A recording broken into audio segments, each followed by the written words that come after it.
টুকরো কাপড় দিয়ে ৬ থেকে ৭ বছর বয়সী মেয়েদের জন্য শার্ট কলার দিয়ে একটি টপস তৈরি করলাম। যদি আপনি শিখতে চান অবশ্যই ফুল ভিডিও দেখবেন, তাহলে শিখতে পারবেন। তো দেখুন এখানে কিভাবে ভাঁজ দিলাম একটু মনোযোগ সহকারে দেখুন। এখানে কিন্তু ৪ বাজে ১১ ইঞ্চি পর্যন্ত আমি নিয়েছি। মানে ড্রেসটির ঘের অনুযায়ী আমাদেরকে ৪ ভাঁজ দিয়ে নিতে হবে। এছাড়া হাতার জন্য কাপড় ঠিক রাখতে হবে যাতে আমাদের হাতাও কাটিং করা যায়। তো অবশ্যই ২ টি পার্ট এখানে বের হবে, সামনের এবং পেছনের পার্ট। তো এইভাবে ইঞ্চি টেপ দিয়ে অরিজিনাল লং আমি এখানে ২৪ নিব এবং আরো ২ ইঞ্চি আমি বাড়তি নিব। তো অবশ্যই আপনারা আপনাদের বাচ্চাদের মেজারমেন্ট অনুযায়ী লং এর মাপটা নিয়ে নেবেন। তো এইভাবে লং এর মাপটা নেওয়ার পরে আমাদেরকে মার্কিং করতে হবে। তো ভিডিওর মাঝখানে একটা কথা বলি, এই কাটিংটা ১ম পার্টে দেওয়া থাকবে, সেলাইটা ২য় পার্টে দেওয়া থাকবে। তো এখানে আমি যার জন্য তৈরি করব তার বডি ২৮ ইঞ্চি। তো ২৮ ইঞ্চি বডির জন্য এখানে আমি পুটের মাপ নিব ৬ ইঞ্চি। তো আমরা নরমালি মাপ থেকে ১ ইঞ্চি বা হাফ ইঞ্চি কিন্তু বাড়তি করে নিব, যেহেতু কলার দিয়ে তৈরি করব। তো এখানে আর্মহোল আমি ৬ ইঞ্চি নিয়েছি, যেহেতু একটু ঢিলাঢালা তৈরি করতে হয়। তো এভাবে আমাদেরকে কিন্তু মার্জিন করে নিতে হবে। তো কাঁধ থেকে ধরে আমরা কোমরের মাপটা নিব। তো এখানে আমি ১২ ইঞ্চিতে এভাবে মার্জিন করব।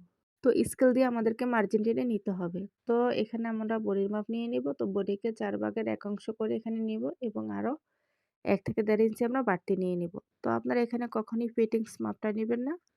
তো একটু ঢিলাঢালা করে কিন্তু বডির এবং কোমরের মাপটা নিয়ে নিবেন। যেহেতু টপস কলার দিয়ে, তাহলেই কিন্তু দেখতে খুব সুন্দর হবে তৈরি করার পরে।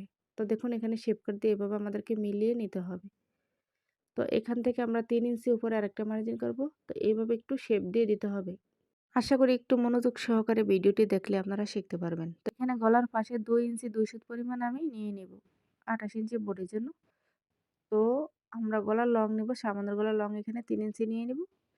তো এভাবে আমাদেরকে কিন্তু বক্স তৈরি করে নিতে হবে। তাহলে আমরা খুব সুন্দরভাবে গলাটি কাটিং করতে পারবো। তো পিছনের গলার এখানে আমরা এভাবে ১ ইঞ্চিতে এভাবে ডাউনের মতো দিয়ে দেব। তো দেখুন আমার সামনের এবং পিছনের গলা কিন্তু মার্জিন করা শেষ। অবশ্যই আমার হাতের দিকে লক্ষ্য করেন কিভাবে আমি কাটিং করছি, আর অবশ্যই কমেন্টে জানাবেন যে কেমন হয়েছে কাটিংটি, বা আপনারা কাটিং থেকে কিছু শিখতে পারছেন কিনা। তো এভাবে আমাদেরকে শেপ অনুযায়ী কিন্তু কাটিং করে নিতে হবে। আর অবশ্যই সেলাই ভিডিও দেখবেন। সেলাই ভিডিও দেখলে আপনারা আপনাদের বাচ্চাদের জন্য কিন্তু তৈরি করতে পারবেন। আর আপনাদের কাছে রিকোয়েস্ট রইলো, লাইক, কমেন্ট, শেয়ার করে অন্যদেরকে দেখানোর সুযোগ করে দিবেন। তো আর্মহোলের এখানে দেখুন আমি কিভাবে কাটিং করে নিয়েছি কত সুন্দরভাবে। তো আমরা এখন পিছনের পার্টটি কিন্তু সরিয়ে নেব। আর ২ টি পার্ট আপনি একই সাথে কাটিং করবেন না। অবশ্যই মনোযোগ সহকারে ভিডিও দেখবেন, তারপরে কাটিং করবেন। তো আমরা সামনের গলাটি এভাবে কাটিং করে নিব।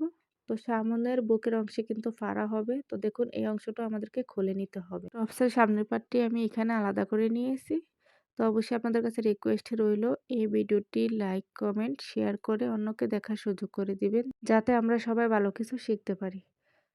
তো এখানে আমার কিন্তু অলরেডি কাটিং শেষ। তো বোতাম পট্টির জন্য ২ টুকরো কাপড় নিতে হবে। তো হাতা কাটিং স্কিপ করছি। আপনারা চাইলে যেকোনো ডিজাইন বা নরমাল হাতা কিন্তু এখানে অ্যাটাচ করতে পারেন।